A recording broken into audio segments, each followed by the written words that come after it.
প্রথমবার নির্বাচনে অংশ নিয়েই তামিলনাড়ুর ক্ষমতার মসনদে বিজয়, শপথ নেন রাজ্যের মুখ্যমন্ত্রী হিসেবে। উষ্ণ অভিনন্দন জানালেন মোদি। শপথ নিয়ে থালাপতি বিজয়ের অ্যাকশন শুরু, দিলেন এক ঝাঁক দিক নির্দেশনা, মাদক নির্মূলে যুদ্ধ ঘোষণা।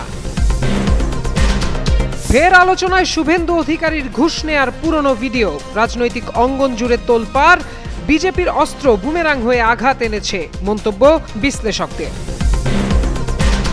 পশ্চিমবঙ্গের বিরোধী দলীয় নেত্রীও হতে পারলেন না মমতা ব্যানার্জি, দেখা যাবে নতুন মুখ শোভনদেব চট্টোপাধ্যায়কে, নেতৃত্ব দেবেন ৮০ বিধায়ককে।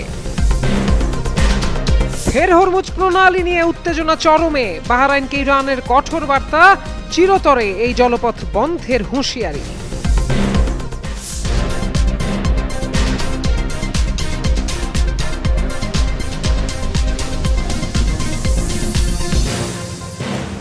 তামিলনাড়ুর জনপ্রিয় অভিনেতা চন্দ্রশেখর জোসেফ বিজয় ফিল্মি দুনিয়ায় পরিচিত থালাপাতি বিজয় হিসেবে চলচ্চিত্র জগতে সফলতার চরম শিখরে ওঠার পর নাম লিখান রাজনীতিতে। প্রথমবারের মতো অংশ নেন তামিলনাড়ুর বিধানসভা নির্বাচনে, সেখানেও আসে সফলতা। প্রথমবার নির্বাচনে দাঁড়িয়েই ১০৮ আসনে জয়ী হয়ে একক বৃহত্তম দল হিসেবে আবির্ভূত হয় তার দল তামিলাগা ভেট্টি কাজগাম টিভিকে। এরপর মুখ্যমন্ত্রী হওয়া নিয়ে নানা নাটকীয়তা। অবশেষে ভোটের ফলাফল ঘোষণার পঞ্চম দিনের মাথায় এলো সেই কাঙ্ক্ষিত মুহূর্ত। শপথ নিলেন মুখ্যমন্ত্রী হিসেবে, বসলেন তামিলনাড়ুর ক্ষমতার মসনদে। জনপ্রিয় এই অভিনেতার জীবন যেন কোনো সিনেমার দৃশ্য, চিরচেনা সেই কাহিনীরই পরবর্তী অধ্যায়। ২০০৯ সালে তার ফ্যান ক্লাবগুলোকে বিজয় মাক্কালিয়াক্কাম সংগঠনের পতাকা তলে নিয়ে আসার মাধ্যমে তার এই দীর্ঘমেয়াদী রাজনৈতিক প্রস্তুতির শুরু হয়েছিল। শুরুতে এটি সমাজসেবামূলক কাজ করলেও তৃণমূল পর্যায়ে একটি শক্তিশালী নেটওয়ার্ক তৈরি করতে সক্ষম হয়, যা এবারের নির্বাচনে বড় ভূমিকা পালন করেছে। রাজনীতির প্রতি নিজের একাগ্রতা প্রমাণ করতে প্রায় ৭০টি চলচ্চিত্রে অভিনয়ের পর সিনেমার রঙিন জগৎ ত্যাগের সিদ্ধান্ত নেন তিনি। মাত্র ২ বছর আগে রাজনৈতিক দল গঠন করে তামিলনাড়ু বিধানসভা নির্বাচনে প্রতিদ্বন্দ্বিতা করেই তিনি ভারতীয় রাজনীতিতে নতুন এক চমক সৃষ্টি করেছেন। গত মাসের বিধানসভা নির্বাচনে ১০৮টি আসনে জয়লাভ করে বিজয়ের দল। তবে সরকার গঠনের জন্য প্রয়োজনীয় ১১৮টি আসনের ম্যাজিক ফিগার স্পর্শ করতে গত ৪ দিন তুমুল রাজনৈতিক নাটকীয়তা চলে। তবে অপেক্ষা যেন ফুরাচ্ছিল না। এর মধ্যে নানা নাটকীয়তা, দর কষাকষি, সবকিছুই যেন রূপালী পর্দার সিনেমার মতোই কেটে গেল কয়েকদিন। সব জল্পনা কল্পনার অবসান ঘটিয়ে এখন তিনি রাজ্যটির মুখ্যমন্ত্রী। তামিলনাড়ুর গভর্নর রাজেন্দ্র বিশ্বনাথ আর্লেকার শনিবার রাতে বিজয়কে সরকার গঠনের আনুষ্ঠানিক আমন্ত্রণ জানান। রোববার স্থানীয় সময় সকাল ১০টায় চেন্নাইয়ের জওহরলাল নেহরু স্টেডিয়ামে শপথ নেন থালাপাতি। গভর্নর রাজেন্দ্র বিশ্বনাথ আর্লেকার নতুন মুখ্যমন্ত্রীকে শপথ পড়ান। শপথ বাক্য পাঠ করেছেন তামিল ভাষায়। সে সময় হাততালি আর উচ্ছ্বাসে ফেটে পড়ে পুরো স্টেডিয়াম। তামিলনাড়ুর রাজনৈতিক ইতিহাসে এবারই কংগ্রেস, বিসিকে, সিপিআই, সিপিআইএম, আইইউএমএল এর মতো কয়েকটি দল মিলে প্রথমবারের মতো জোট সরকার গঠন করেছে। তামজিদ মির্জা, যুগান্তর নিউজ। আমি ছাড়া আর কোনো ক্ষমতার কেন্দ্র থাকবে না, আমি একমাত্র ক্ষমতার কেন্দ্র হব। তামিলনাড়ু সরকারের বর্তমান অবস্থা অত্যন্ত উদ্বেগজনক।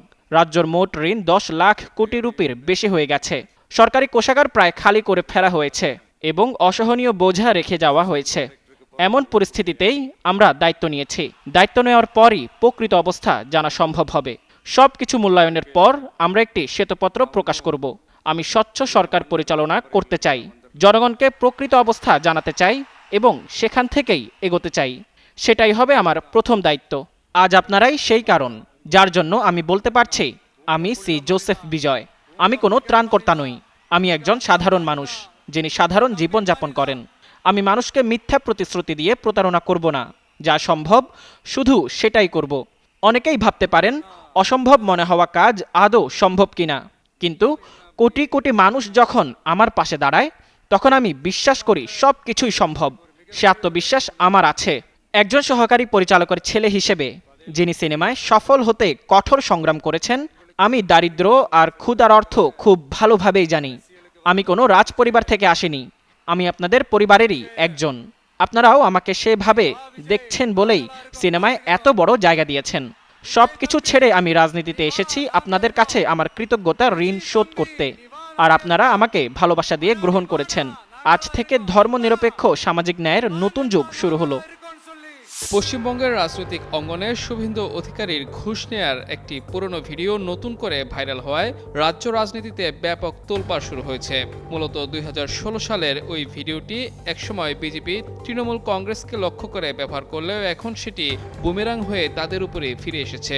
পুরো বিতর্কের কেন্দ্রে রয়েছে বিজেপির অফিসিয়াল ইউটিউব চ্যানেল থেকে এই ভিডিওটি রহস্যজনকভাবে সরিয়ে ফেলা, যা শাসক ও বিরোধী শিবিরের মধ্যে নতুন করে বাকযুদ্ধকে উস্কে দিয়েছে।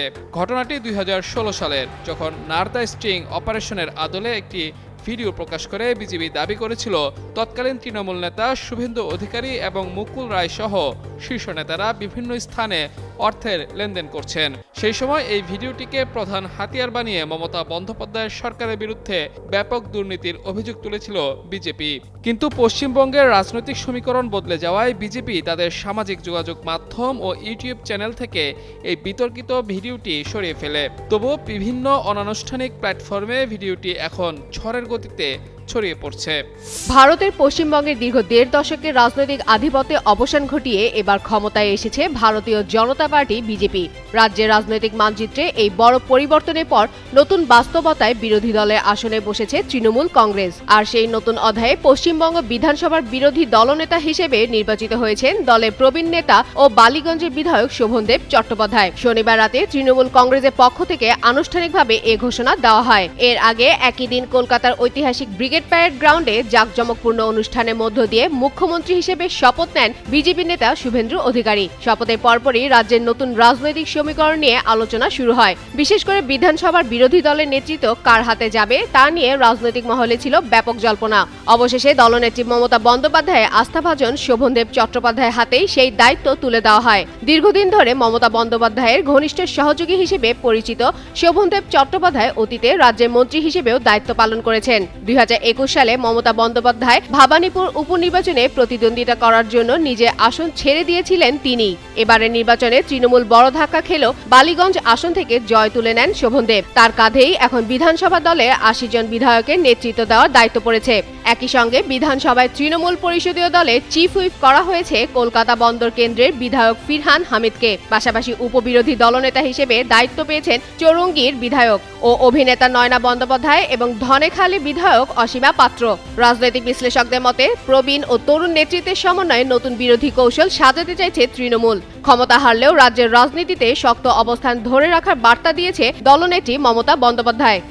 ভারতের পশ্চিমবঙ্গে ক্ষমতার পালাবদলের মধ্য দিয়ে দেশটির রাজনীতিতে নতুন এক অধ্যায়ের সূচনা হয়েছে। দীর্ঘদিনের রাজনৈতিক প্রতিদ্বন্দ্বিতা ও উত্তপ্ত নির্বাচনী লড়াই শেষে প্রথমবারের মতো রাজ্যে সরকার গঠন করেছে ভারতীয় জনতা পার্টি বিজেপি। শনিবার মুখ্যমন্ত্রী হিসেবে শপথ নেন শুভেন্দু অধিকারী। একই দিনে নতুন মন্ত্রিসভার সদস্য হিসেবেও শপথ নেন বিজেপির একাধিক নেতা, যার মধ্যে অগ্নিমিত্রা পাল ছিলেন। শপথ অনুষ্ঠানে উপস্থিত ছিলেন ভারতের প্রধানমন্ত্রী নরেন্দ্র মোদী ও কেন্দ্রীয় স্বরাষ্ট্রমন্ত্রী অমিত শাহ। শপথ নেওয়ার পর বার্তা সংস্থা IANSK-কে দেওয়া এক সাক্ষাৎকারে পশ্চিমবঙ্গের নতুন মন্ত্রী অগ্নিমিত্রা পাল বলেন, বিজেপি সরকার গঠনের মাধ্যমে পশ্চিমবঙ্গকে পশ্চিম বাংলাদেশে পরিণত হওয়া থেকে রক্ষা করা গেছে। তিনি দাবি করেন, গত কয়েক বছরে বিজেপি কর্মীরা রাজনৈতিক হামলা, মামলা, নির্যাতন ও সহিংসতার শিকার হয়েছেন।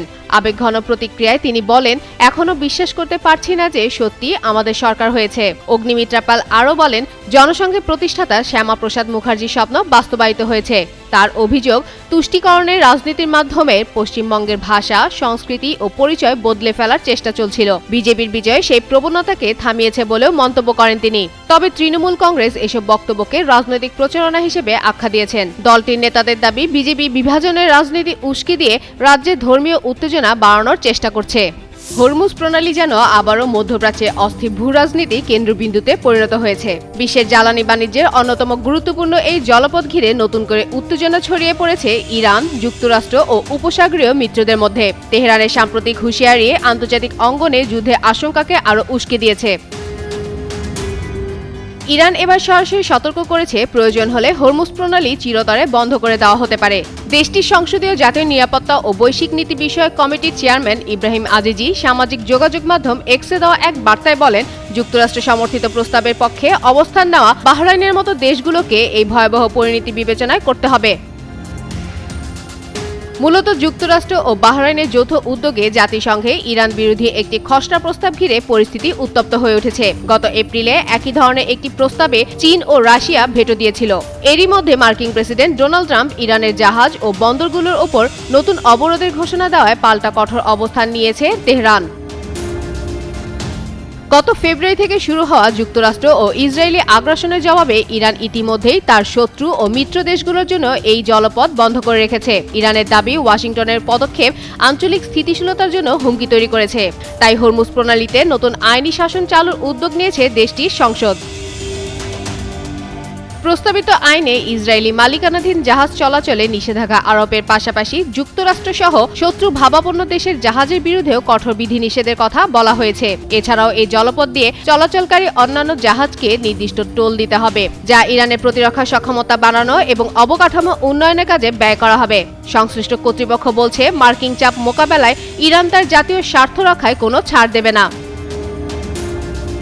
হরমুজ প্রণালী ঘিরে এই উত্তেজনা শুধু মধ্যপ্রাচ্য নয়, বৈশ্বিক জ্বালানি বাজার ও আন্তর্জাতিক নিরাপত্তার জন্য বড় সংকট হয়ে উঠছে বলে মনে করছেন আন্তর্জাতিক বিশ্লেষকরা। পরিস্থিতি নিয়ন্ত্রণে না এলে অঞ্চলটি আরও ভয়াবহ সংঘাতের দিকে এগোতে পারে বলে শঙ্কা দেখা দিচ্ছে। ফাতেমা ফাতেহ জান, যুগান্তর নিউজ।